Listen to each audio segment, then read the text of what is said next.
به نام خدا. من دکتر محمد حسین حبی ارتوپد هستم. جراحی ارتوپدی رو در شیراز تحصیل کردم و در کشور فرانسه در دانشگاه هانری پوانکاره شهر نانسی دوره فلوشیپ و فوق تخصصی جراحی دست و جراحی میکروسکوپی و ترمیمی رو گذراندم.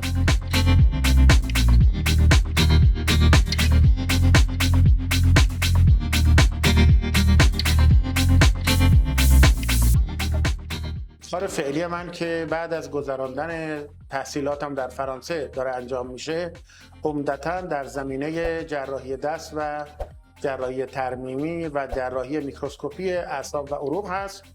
کلیه جراحی‌های دست در این بیمارستان ما انجام میدیم و البته جراحی ترمیمی شامل ترمیم اندام‌های حرکتی هست.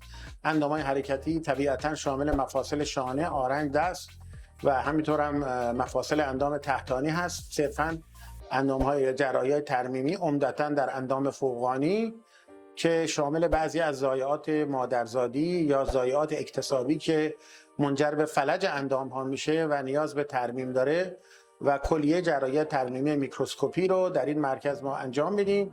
جراحی عروق ماکروسکوپی یعنی عروق بزرگ توسط همکاران دیگه انجام میشه و جراحی عروق ظریف ما در این بیمارستان در خدمت هموطنان عزیز هستیم.